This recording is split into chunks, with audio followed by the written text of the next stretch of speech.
Itu bab yang datang pada menyatakan hadis yang membicarakan memakai cemara, yakni menambah rambut lain. Kita dah baca di Masjid Jelutong yang ni, cerita tentang larangan pakai rambut palsu. Ataupun bagi mahkamah dulu. Mahkamah dulu hakim pakai rambut Princess Light tu. Dia panggil wig. W-I-G. Wig. Wig tu haram. Dan kita dah cerita dah di Masjid Jelutong hari tu. Orang yang jadi mafatih lil khair, pencetus kepada kebaikan dalam tajuk ni. Siapa dia? Hakim Tan Sri Hashim Yub Abdullah Sani. Saya ingat tahun berapa dulu, tahun 70-an ke 80-an macam tu dulu. Saya dulu mengaji sekolah hari masa tu. Masa tu yang Arif Tan Sri Hashim Yub Sani ni, dia jadi hakim mahkamah tinggi ke apa ke masa tu. Dia hakim yang pertama di Malaysia ni, tak mau pakai wig tu.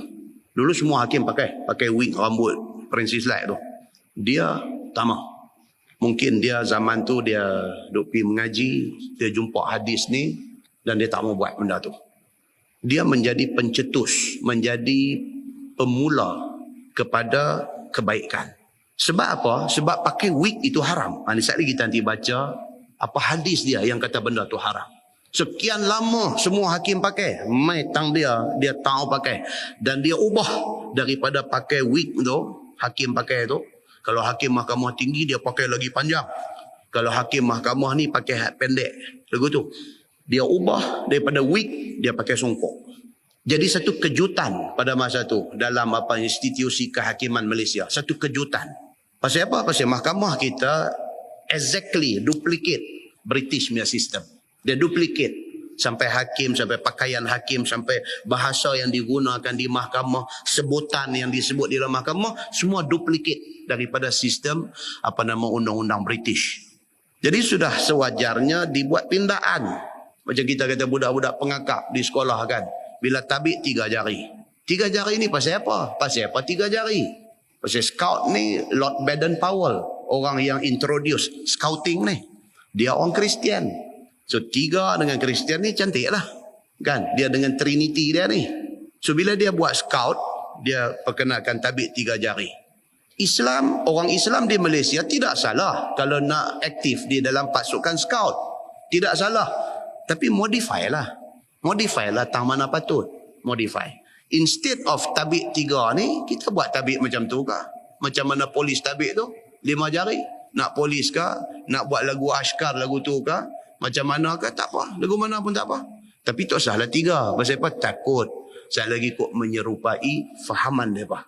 Takut yang tu. Pindaan itu tidak bawa apa-apa. Kalau kita faham, kalau kita reti, bagus dibuat pindaan itu. Maka Tan Sri Hashim Yub Abdullah Sani, dia pindah. So 2 benda yang dia pindah pada masa tu. Yang pertama apa dia? Wig ganti dengan songkok. Sampai hakim yang bukan Islam pun pakai songkok hari ni. Okey? Dia dapat pahala pasal dia ubah benda tu daripada benda yang dilarang oleh agama kepada benda yang baik. Dia dapat pahala. Dan selagi mana sistem kehakiman yang duk ada ni duk buat macam tu, selagi tu dia duk generate pahala untuk Tan Sri Hashim Yub Sani. Beruntung dia. Ni yang Nabi kata apa? Fatuba liman, maka beruntunglah kepada orang mafatihal khair, yang memulakan buka anak kunci kepada kebaikan. Beruntung dia. So Tan Sri Hashim Yub Sani yang kedua dia ubah apa? Panggilan dalam mahkamah. Dulu lawyer ataupun pegawai pendakwa ke apa ke address hakim sebagai my lord dulu. My lord. My lord ni maksud dia apa? Kalau translation Quran, my lord tu refer kepada Allah Subhanahu wa taala. Oh my lord. Dia ubah. Tak mau panggil my lord, panggil yang arif. Yang arif. Dan alhamdulillah perubahan yang dicadangkan oleh dia diterima. Dan sampai hari ni orang duk pakai lagu tu, sampai hari ni dia dapat pahala insya-Allah. Muslimin dan muslimat yang dirahmati Allah sekalian. Membuat perubahan kepada kebaikan itu disuruh. Tapi nak kena kuat lah. Nak kena kuat. Pasal apa? Pasal belum tahu kita buat tu orang boleh terima ke tak. Kalau orang tak boleh terima, kena kita. Maka orang yang mempunyai jiwa yang kuat, dia boleh memimpin perubahan ini. Perubahan daripada tak baik kepada yang baik. daripada yang dilarang Allah kepada yang disuruh oleh Allah Subhanahu wa taala. Dia berjaya buat benda ni. Kan pasal apa? Pasal hadis riwayat daripada Muawiyah radhiyallahu an. Kata dia, inni sami'tu Rasulullah sallallahu alaihi wasallam yanha an hazihi al-qussah. Kata Muawiyah, dia kata aku dengar Nabi sallallahu alaihi wasallam melarang pakai qussah, pakai wig ataupun pakai rambut palsu. Muawiyah kata aku dengar, telinga aku dengar Nabi terang-terang larang. Tidak boleh pakai rambut palsu. Wig tak boleh pakai. Wa yaqul, dan sabda Nabi sallallahu alaihi wasallam, inna ma halakat banu Israel hina takhazaha nisa'uhum. Nabi kata sesungguhnya di antara punca kebinasaan Bani Israel ialah apabila orang-orang perempuan daripada kalangan Bani Israel duk start pakai rambut palsu. Allah marah di antara sebab kebinasaan Bani Israel. Nabi kata, dan hadis itu hadis sahih riwayat Imam At-Tirmizi. Tak boleh. Tuan-tuan, kalau rambut palsu orang perempuan pun tak boleh pakai. Hadis ni kata apa? Bani Israel, orang perempuan Bani Israel pakai, Tuhan marah. Di antara sebab mereka dibinasakan adalah sebab tu.